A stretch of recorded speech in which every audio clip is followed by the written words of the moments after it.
नमस्कार दोस्तों। इंदिरा गांधी राष्ट्रीय मुक्त विश्वविद्यालय के अध्ययन केंद्र 2739 की इस आधिकारिक यूट्यूब चैनल पर आपका एक बार पुनः स्वागत है। दोस्तों, इस चैनल के माध्यम से हम आपको सही, सटीक और समय पर आवश्यक जानकारी उपलब्ध कराते हैं। आप सभी जानते हैं कि ये यूट्यूब चैनल प्राचार्य प्रोफेसर राजीव कुमार गुप्ता और कोऑर्डिनेटर प्रोफेसर मंजू शुक्ला की देखरेख में चलाया जा रहा है। इसी से आप निश्चिंत रहें कि यहाँ से आपको मिलने वाली सभी जानकारी सही, सटीक और अत्यंत आवश्यक है। इसलिए किसी भी वीडियो को आप देखना ना भूलें। दोस्तों, इस YouTube चैनल के माध्यम से हम किसी प्रकार की भ्रामक या असत्य जानकारी आपको नहीं देते। आप सभी जानते हैं कि आपकी परीक्षाएं जो टर्म एंड परीक्षा 2025 की है वो 12 जून से प्रारंभ होने वाली है। उम्मीद है आप सभी ने अपने परीक्षा फॉर्म भर दिए होंगे और अपने असाइनमेंट भी अपने अध्ययन केंद्र पर जमा कर दिया होगा। अध्ययन केंद्र पर असाइनमेंट जमा करते समय आपको एक रसीद या स्लिप आपको प्राप्त हुई होगी।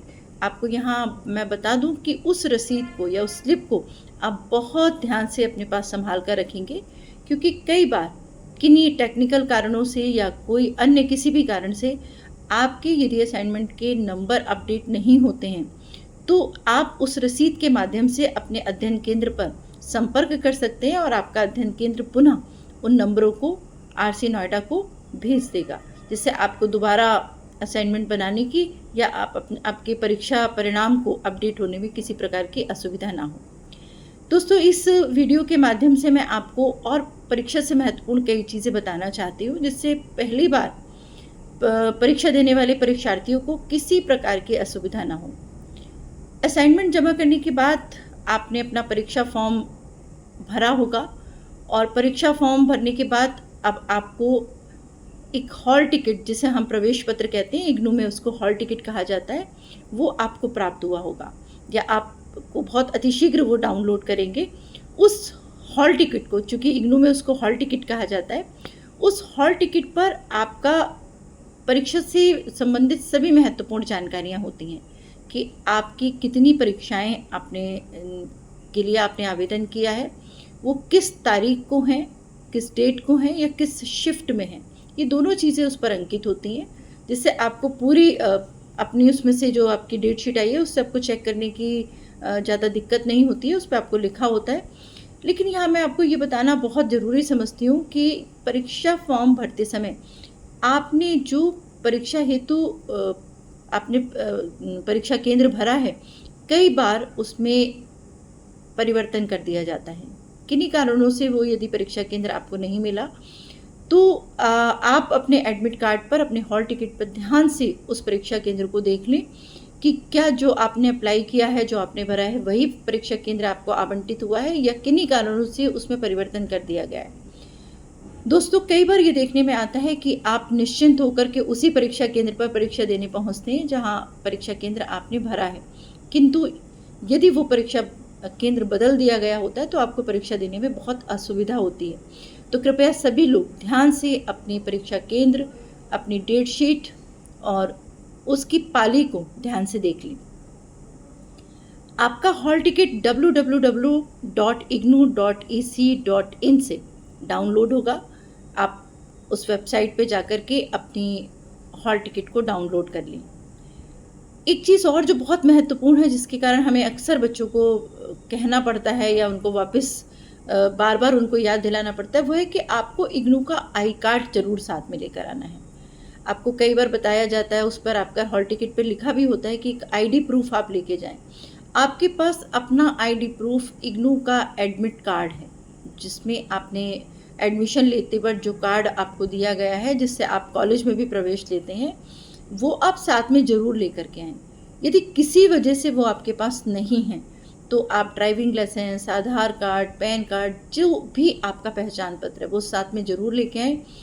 उसके ना होने पर आपको कई बार परीक्षा देने से वंचित किया जा सकता है। तो इस प्रकार की किसी भी असुविधा से आपको बचना होगा और आप निश्चिंत होकर अपना परीक्षा दे पाएँ, तो इसके लिए आपको अपना एक आईडी प्रूफ जरूर लेकर आना होगा।